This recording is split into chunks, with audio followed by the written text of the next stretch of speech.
Good morning guys. അപ്പം ഇനി വേറെ മുന്നേ നമ്മൾ കൊച്ചി എയർപോർട്ടിൽ പോകുന്നതാണ്. അച്ഛൻ വരുവാണ്. ഞാൻ പോകുന്ന കാരണം എന്നെ ഇവിടുന്ന് സെൻഡ് ഓഫ് ചെയ്യാൻ അച്ഛൻ ഖത്തറിൽ നിന്ന് വരുവാണ്. സോ ഇപ്പം അച്ഛനെ പോയി പിക്ക് ചെയ്യണം. അത് കഴിഞ്ഞിട്ട് എനിക്ക് എൻ്റെ ഓഫീസിൽ പോയിട്ട് പഴയ എക്സ്പീരിയൻസ് ലെറ്ററൊക്കെ മേടിക്കാറുണ്ട്. അത് മാത്രമല്ല സംഭവം ഇവിടുന്ന് 2.5 hours ഉണ്ട്. മെയിൻ പാലക്കാട് നിന്ന് എയർപോർട്ടിലോട്ട് 2.5 hours. ട്രാഫിക് ഉണ്ടെങ്കിൽ 3 hours ആവും. So let's go guys.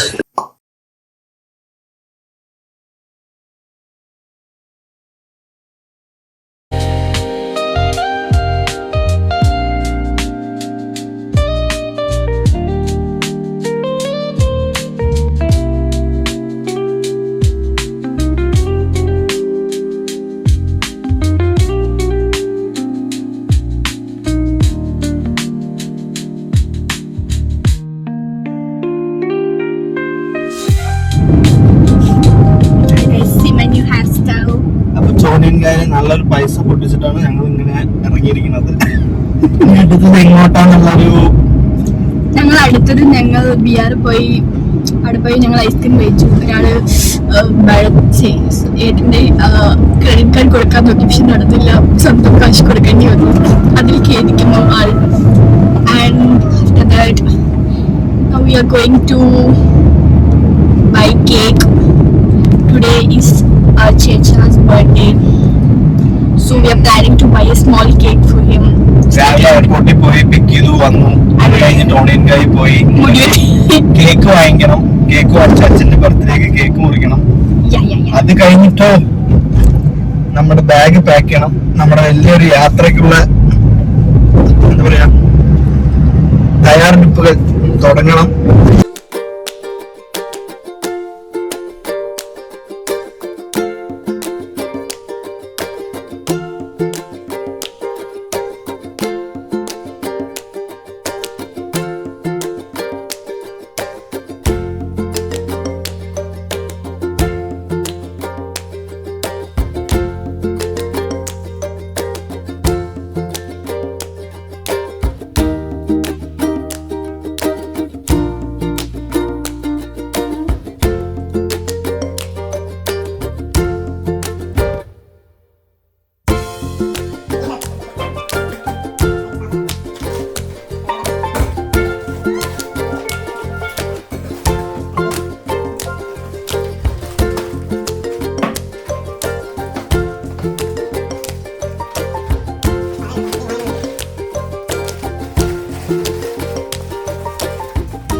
Hello guys, അപ്പോൾ നമ്മൾ നാളെയാണ് ജർമ്മനി പോകുന്നത്.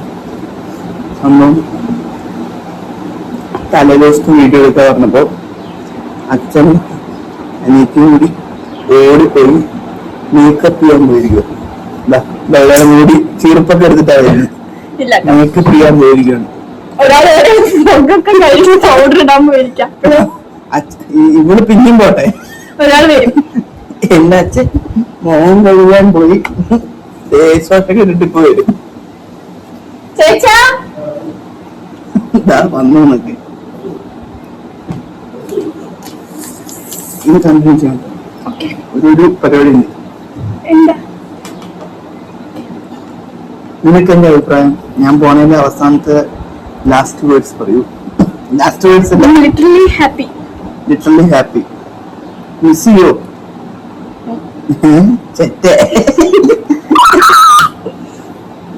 ഒരു മിനിറ്റ് ഓൾറെഡി അവിടെ ഉണ്ട്. എന്നെ പിക്ക് ചെയ്യണത് അവളാ. ഇത് രണ്ടാമത്തെ എത്തി. ഡ്യൂപ്ലിക്കേറ്റ് ആണ്. ഇത് രണ്ടാമത്തെ എത്തി.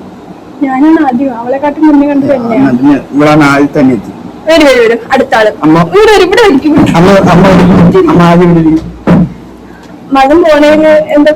മകൻ പോണേല് അമ്മയ്ക്ക് എന്താ പറയാനുള്ളത്? എന്റെ കുട്ടി നന്നായി വരണം പോയിട്ട്. എന്നിട്ട് പഠിച്ച് ജോലിയായി കാശ് വെച്ചത്.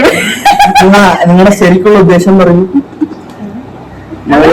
മകളെ കാണണം, മകളെ നോക്കണം. ഇനി അടുത്ത മകള് വരെ ചെറിയ മകളുണ്ട്, അവളെ നോക്കാൻ വേണ്ടിട്ട്. വലിയ മകൾ ഇനി അടുത്ത മകളും വരും, അപ്പൊ അവളെയും നോക്കണം. അച്ഛനെ അച്ഛൻ എന്താണ് എന്നെ ഞാൻ പോണതിനെ കുറിച്ച് പറയാനുള്ളത്? വളരെ സന്തോഷം. പൈസ പോയതിന്റെ തിരിച്ചു കിട്ടുമെന്നുള്ള ഒരു പേടിയുണ്ട്. നമ്മൾ തിരിച്ചു കൊടുക്കും. പിന്നെ ഭരത്തേട്ടൻ എന്താ തോന്നുന്നതിൽ സങ്കടം ഉണ്ടോ? ശരിക്കും ഇഡ്ഡലി കിട്ടില്ല. അതെ, 15 ഇഡ്ഡലി കിട്ടില്ല. ഇനി മര്യാദക്ക് ഇഡ്ഡലി കിട്ടില്ല, സാമ്പാർ ഇല്ല, അമ്മയെ കാപ്പി എന്ന് പറഞ്ഞാൽ ഒരുത്തിനും ഉണ്ടാവില്ല. സ്വന്തമായിട്ട് പോയി ഉണ്ടാക്കി കുടിക്കാം അല്ലേ? ഇതില് ആരോ ഹീറോ? എന്റെ യൂട്യൂബ് ചാനൽ നോക്കിക്കോ, ഞാനും തുടങ്ങും. ഒരാൾ മുഖമൊക്കെ കഴിഞ്ഞോണ്ടിരിക്കാം. എന്നാലും കറുത്തിട്ടേ ഉള്ളൂ. ഐശ്വര്യ വെളുപ്പ് നമുക്ക് കിട്ടിയിട്ടില്ല. അതാണ് ആരുടെ ഇത് എന്ത് സായിബാബേ? ഓടുന്നുണ്ടോ? ആ ഓടുന്നുണ്ട്. അത് പറയണ്ടേ? നമുക്ക് മട്ടൻ കഴിക്കാം. മട്ടൻ കഴിക്കല്ലേ? ഇഷ്ടം ഇവര് കഴിക്കില്ല. കഷ്ടപ്പെട്ട ഒരാൾ മട്ടനൊക്കെ ഉണ്ടാക്കിയായിരുന്നു. ഇത് ഓക്കെ. നീ ടേസ്റ്റ് ചെയ്തിട്ട് പറ. ഇന്ന് ഐശ്വന്റെ ഫസ്റ്റ് ടൈം മട്ടൻ കഴിക്കണ സീരീസ് ആണ്. എനിക്കിഷ്ടമല്ല. എക്സ്പ്രഷൻ നമുക്ക് നോക്കാം. ഓക്കെ, പിന്നെ എന്നിട്ടുണ്ട് ഓൾറെഡി നിങ്ങൾക്ക് ഇപ്പോഴല്ലേ അവിടെ ഓൾറെഡി പാട്ട് പാടിക്കൊണ്ടിരിക്കും. ചാനലില്ല, പക്ഷെ 100 സബ്സ്ക്രൈബേഴ്സ് പോലും ഇല്ല എന്നാണ് ഇത്. ബാക്കി ഇതിലേക്ക് 100 പേരേ ഉള്ളൂ. 100 കൂടി ഇല്ല. 200 ഉണ്ട് കേട്ടോ. 200. ഒരു കാര്യം ആലോചിക്കണം, ഞാൻ വീഡിയോ എങ്ങനെ എന്താന്ന് ആലോചിക്കണം. ഞാൻ അത് എടുത്തിടും. ബൈ ഗൈസ്, ഞങ്ങൾ പോയി കഴിക്കട്ടെ. കഴിക്കാൻ പോവാണ്. എല്ലാരും ആക്കുവാണ്. ഞാൻ ആദ്യമായിട്ട് യൂട്യൂബ് ചാനൽ തുടങ്ങണോണ്ടേ പക്ഷെ അതൊക്കെ മാറ്റി കൊടുക്കും. നമുക്ക് സബ്സ്ക്രൈബേഴ്സ് ഉണ്ടാക്കാം ഗൈസ്. സബ്സ്ക്രൈബേഴ്സ് പറയൂ everyone. Subscribe, like, share, support. ടിങ് ടിങ് അടിക്കും.